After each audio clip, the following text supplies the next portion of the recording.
Über griechische Kochkünste, über Ideen Today, made in Germany, we talk about über das Greek Hegen und culinary Pflegen von arts, Schutzrechten. ideas Sprechen wir made heute in unserem Germany, CF-Podcast and the cultivation Ideen im and Fokus. care of intellectual property rights in our CF podcast.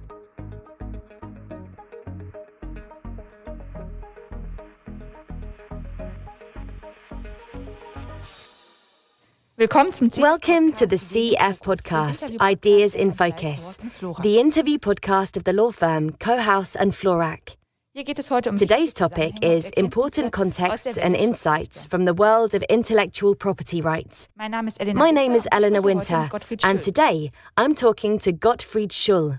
He is a patent attorney and partner at Kohaus and Florak. And today, he is explaining to us what influence a country's IP system actually has on its economic performance and vice versa. Welcome, Mr. Schull. Vielen Dank. Thank you very much. Let's start very fundamentally with the idea behind property rights. I did a little historical digging, and the first attempt to introduce the patent laws we know today was made by the Sybarites around 700 BC. These were the inhabitants of the Greek colony of Sybaris in southern Italy, and they were apparently also quite the gourmets, who were known for their good cuisine. But at the same time, they were also very resourceful people. They are said to have actually formulated a kind of patent for their recipes. In historical writings, for example, the following sentence has been found. If one of the cooks were to invent a new delicious dish, no one else should be allowed to make use of this invention before the expiration of 1 year, but only the inventor himself. During this time, he was to have the business profit of it, so that the others would exert themselves and compete to excel in such inventions. I don't know about you, Mr. Schull, but this is already something of what we know today from modern patent legislation, isn't it? Ja, absolut. Da sind also eigentlich schon alle. Yes, absolutely. One can definitely say all essential elements are already present there. The idea of the Sybarites was, on the one hand, to give the inventor of the recipe or the composer, whatever you want to call him, an incentive, that is, a reward for having taken the trouble to develop the recipe in the first place. And on the other hand, to make public the recipe, enabling others to copy it. So they asked themselves, how could they motivate him to agree to this? And came to the conclusion that this could be done by giving him what we now call the exclusive right to it, that he is the only one entitled to cook or implement this recipe for a limited period of time, which is also a classic element of patent protection. So very important principles play a role here, because the legislator, or in this case the Sybarites, could have just come up with the idea of rewarding him directly by giving him money or whatever was customary at the time. But instead, the idea was to give him the right to forbid others to use it, thus giving it a competitive edge, so that the recipe's value would develop by itself in a dynamic market. If the recipe sold well, it would be worth a lot, and the person who created it gets a high reward. So no one else is required to put a value on it. That is simply determined by the market. It's the same principle today. And, of course, this novelty comes in decisively. That is, the recipe had to be as new and original as possible. Yes, that's still a requirement today, of course. The core of this idea is you don't get a reward for imitating, for copying something. Rather, you receive a reward because you made an effort, you invested time. Composing or developing the idea takes time, and of course you also spend time bringing it to market. All these efforts should be rewarded. Let's take a look at the present day. What specific incentives does an economy need to become and remain innovative? As I just said, basically the Sybarites already had everything in place. The basic idea is exactly the same. Today's market economies function according to the same principle. Of course, it all gets increasingly difficult, more complicated. Take mobile communications, often used as a standard example for innovation nowadays. The standards for communication technology are constantly being developed further. That's not something a cook in his kitchen can do, as was the case with the Sybarites. It's a combined effort involving research departments with, in some cases, hundreds or thousands of people. But the principle remains the same. How do I reward those who make this effort and ensure they put it out there into the public domain? With all IP rights, publishing what you've developed is at the heart of it. The patent is published, the trademark is published, the design is published, and there is usually, the trademark is an exception, a limited period of protection, after which others can benefit from this publication without colliding with the protection rights of the inventor. And that's how long I have exclusivity? Exactly. For this period, I can prohibit its use or allow others to use it in exchange for money. That's a license. Exactly. I can issue a license. The Sybarites probably did the same. You can use the recipe, but you need to pay me for that right. Back then, the usage period was 1 year. Today, it's 20 years. Innovation cycles for patents are long, but that's appropriate. Now, we have also chosen as a topic the economic performance of a country. We also want to talk about that today. How are the property rights system and the economy related to each other? I think it's very important that the property rights system is in line with the culture of the country. Thus, in Germany, we have a very strong tradition of technological development. We have very many medium-sized companies that develop and produce, and many of them also benefit from patent protection. One complements the other. On the one hand, you have the developers, and on the other hand, there's the system protecting their rights. In other countries, the situation is different. They have the same legal protection system, but it is implemented differently in practice.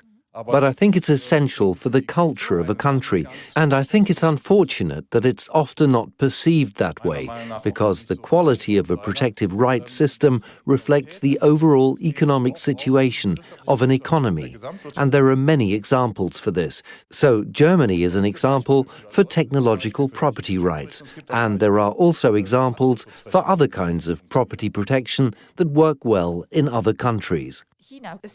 China is also a prime example of a very broad property rights system, isn't it? Yes, in China, it's a bit like it used to be in Germany. The Chinese government has recognized very strongly, and you can read this in publications time and again, that patent protection is an instrument for them, that is, for the Chinese government to enhance economic development. The Chinese government has recognized, and this wasn't an attribute of China's culture in the past, that beyond classic copying, which also has a long tradition in China and was regarded by those being copied as an honor of proof that they had created something of value, it is also essential that you are rewarded, not only by being copied, but also by receiving something in return. It used to be the case, and anyone a bit older than I am remembers this, that many products that came from China were simply copies of others, already existing products. But they have recognized that this is not a recipe for success in the long term. You can achieve greater added value for the economy as a whole if you produce innovative products. And to promote this, the Chinese government is energetically promoting its technical protection system, that is, Chinese patents and also the corresponding legal framework applied in the courts. They have adopted an all-encompassing approach and are systematically pursuing it. The history behind Made in Germany also fits in with this. It started at the beginning of industrialization in the middle of the 19th century, when it was still a cheap label, you could say, that the English had introduced at that time to identify low-quality German goods and such. In the course of time, however, the label became a sign of quality for high-quality handicraft goods from Germany. For example, children's toys, porcelain and things like that. What does this example show us? That Made in Germany is also a concrete sign of Germany's ability to innovate. Well, that's something I've just touched upon with regard to China. In principle, China is in a similar situation today as Germany was about 120 years ago. China produces a great deal, as was the case in Germany at the time. But in the beginning, many products were simply copies, particularly from Britain, that is, from British companies. And those companies wanted to defend themselves against this by declaring those German products to be made in Germany. But at the end of the 19th century, Germany also recognized that copying products wasn't the way forward and did a lot to establish the patent system. Werner von Siemens, for example, contributed greatly to this, and over the years, Germany managed to become an innovation leader in many areas through its rigorous adherence to the patent system. This didn't simply happen because the patent laws were created. In principle, the legal framework, the rules, have been almost identical throughout the world for more than 100 years.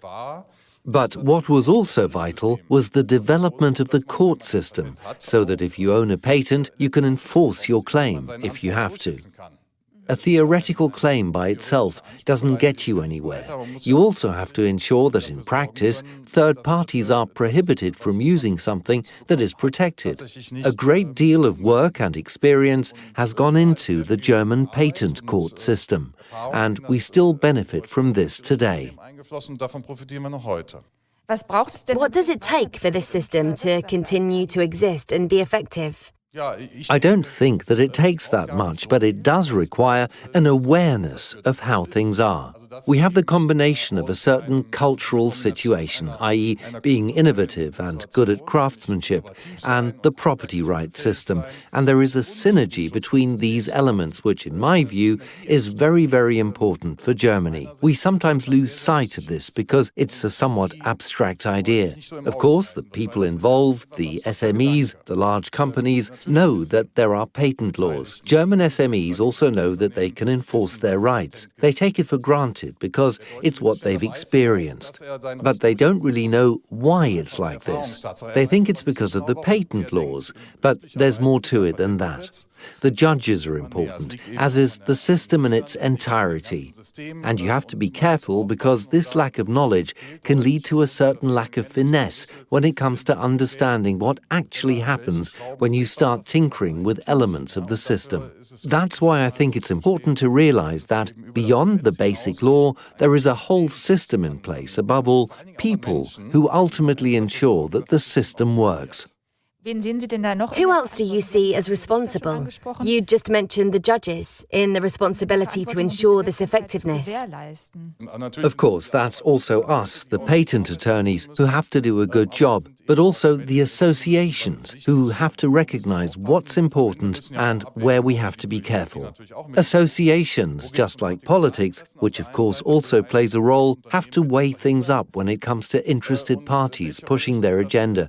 Let's say some company wants to prevent something, but on the other hand, what role does the patent system play for the economy as a whole, especially in a country like Germany?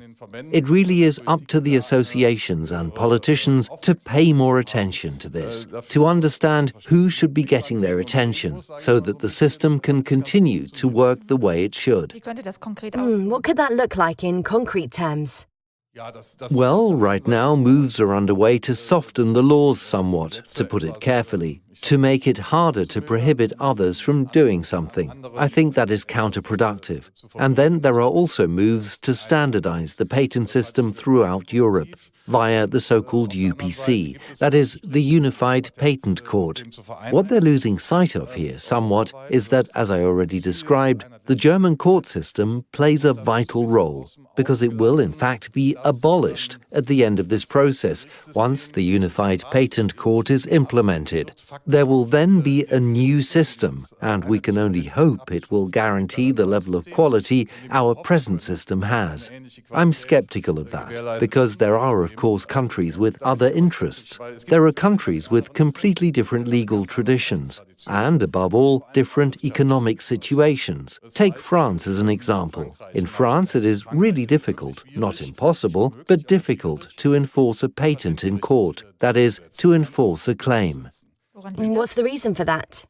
That's because technological innovation doesn't play the same role in France as it does in Germany. In France, other things are more important. For instance, luxury brands, to name an obvious example. So in France, there's no problem protecting your brand name, but your patent is a different matter. So there are different interests. The French companies aren't as concerned about patent protection because they're used to more limited patent protection. In Germany, that's quite different. The desire to create a uniform legal jurisdiction is understandable, but it's important not to lump everything together too much, but also to consider the situation of individual nations. You just mentioned the system of care and maintenance. What do you notice in your work as a patent attorney? What are some examples where you notice again and again that you are now directly challenged with the system to nurture and care for it? My situation is a bit special because I work a lot in the field of standard essential patents, which is very much in the political focus. Here it's very often the case that particular interests come to the fore. I notice that, and it worries me. I see the problem in a lack of awareness of how we're actually benefiting from the status quo, a lack of knowledge about how, to put it very generally, respective cultural protection principles play a major role within economic systems. Another example, apart from France, is the US. There you have a certain level of protection for business practices, as well as patent protection, especially for software. And it doesn't require much thought to see a connection between the two. In the States, however, getting legal protection through the courts is very expensive, and this in turn leads to corporations having an advantage. In Germany, the situation is different. Our patent law court system is comparatively affordable by international comparison, so small and medium-sized companies can afford to enforce protection through the courts. So a lot of things would have to mesh together for a system like this to work and also be maintained. Exactly, and it's very important to me that people understand that. The systems are interwoven, so to speak. On the one hand, the economic system, on the other hand, the protection system. They belong together, and they form a unit, and the results are there to see. In Germany, it works well for technological innovation. In France, brands benefit. In Italy, design. I could go on giving examples. But to come back to China, they've understood this when it comes to technological innovation, and they are also very much following the German example. Thank you for the interview, Mr. Schull. Thank you.